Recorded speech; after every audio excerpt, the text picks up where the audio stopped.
dear President, distinguished guest, and fellow Toastmasters. We probably broke the tradition of the whole event to be continued by the Toastmaster of the day. I took a lead of forcing me to introduce the speaker, because I thought this will be a great opportunity for me to introduce a person whom I know very well than a person who is a stranger. That's why I took this liberty. 10 years after the independence of India, a person was born in India who probably parents never knew that he can become such a big person, a well-known personality, if not to you people, and to the rest of the world. It's no exaggeration. Definitely, many people know, and many people in the world know this about him. He's not just not a man, he's a personality. A personality with many various facets. Today I'm going to tell you only a few facets because the time is too short and we have a lot to listen from him than from me. The facets which I'm going to tell you, when he grew, he developed a passion for photography. And that passion became a hobby. And that hobby became a profession, and profession became a source of inspiration for him. And generally when you take an inspiration, we try to enhance that inspiration to make money out of the profession or whatever you do it, but he's different. With the money that he earned, he did not use it for himself. Not that he is rich. He is rich at heart, not only with money. He gave it to the contribution to the rest of the world where it is needed for the people, for protection of animals like WWF. So many places. So one of the facets which I told you about the photography. And he is a great traveler. He has been roaming around the world for various activities. Photography is one of them. Besides that, there are so many missions. It's a long mission to do. Probably you will listen from him. And he has done a lot of charity. We all, when we make money, it goes into our pocket, our bank, our people, that's all. It doesn't go beyond that. He doesn't think about himself, nor his family. He thinks only about the world, who are in need of this money. So he supports lots of organizations in Dubai, all over the world, in fact. And even he supports the sports people. He is a sponsor for various events. And he was like a tennis player, Navdeep Singh, one of the tennis players. He is actually a sponsor for the sports. And even Misha Garaval, one of the squash players, he is also a sponsor for these events. And some of the books he's of course going to show, the photography books he has published. When that money was, then when these books were sold, the whole money was donated. And these books today you will see in the Stanford University in Harvard, they are kept in the library as an example. So that type of personality I am talking about. So we will be listening from him the various experiences all over the world. He has traveled so many years, he's been traveling. He'll be trying to narrate to you about all the experience that he had. So I look forward to listen to all these things. Let us welcome with a big round of applause, Professor Chadha. Photographing the children as they kept growing. You can leave it. So I would take them to the park, and when I take them to the park, I started photographing the children in the park. Then I decided why not start photographing things around the park. And then I started photographing the park. And while photographing the park, I started photographing the plants, the flowers. I started photographing the people in the park. And then I started photographing the buildings around the park.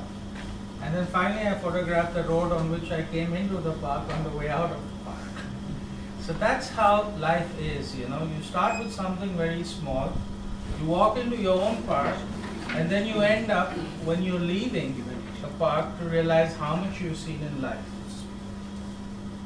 The problem is that what we see in our life on a day-to-day is what we want to see. The eyes show us much more at any given second, but we absorb only what we want to see.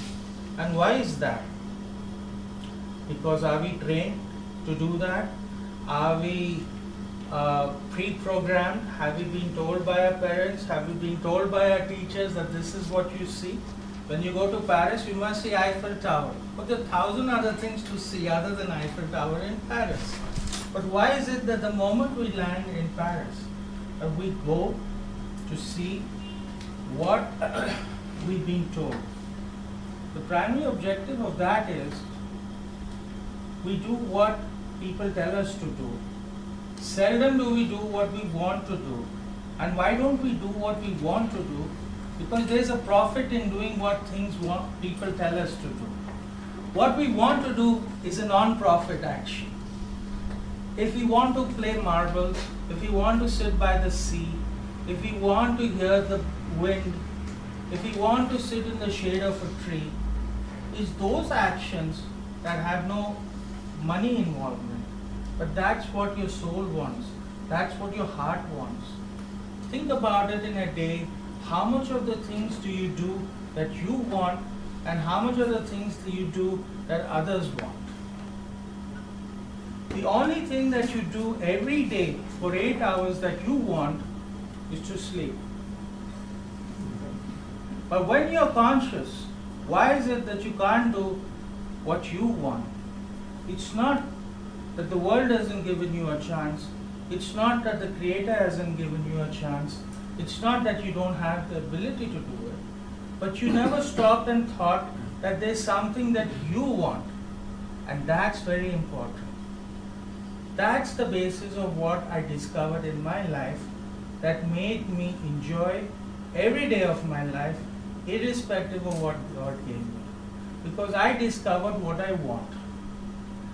And that is the cure to my happiness. This is what we all are seeking, is happiness. I was able to find that through my journeys. I traveled in 83 countries and photographed 240 cities in the world. I photographed people, animals.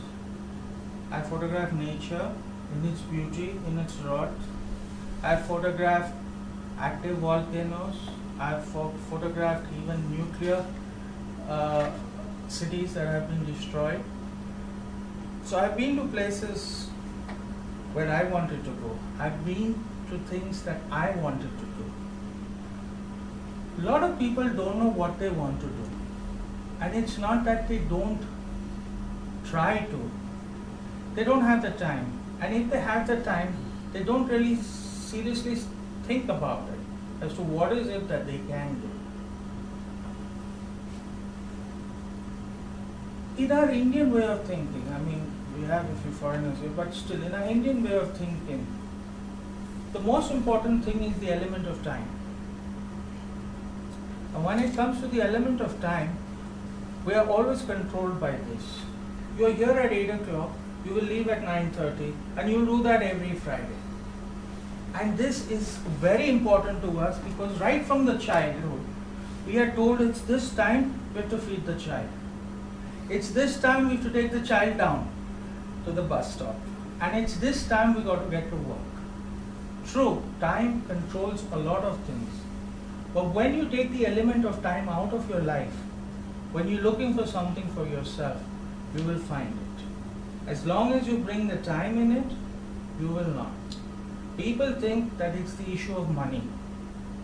If you bring money into it, you will never find it. That's what they feel. But it's not the issue of money. It's the issue of time. I'll start very quickly in a couple of incidents that happened with me. I was one day photographing in India and I wanted to feel very poor. Just to get a feeling, what does it feel to be poor? So I was in my car and my father had a Mercedes car and I was driving down. I told the driver, stop. My wife said, what happened? I said, you sit here. I got out of the car, I stepped across the road, there was this thela wala selling popcorn. Alright? And I said to him, what are you doing? He says, sir ji, we are selling this popcorn and I'm on this road every day. And I said, okay, I want to see how this is. My wife thought I've gone nuts, you know. But I said, alright. I sat down. I sat with him, told the driver, take my wife further down, park her over there. I said, how do you cook the popcorn? He showed me. Where do you get your sand?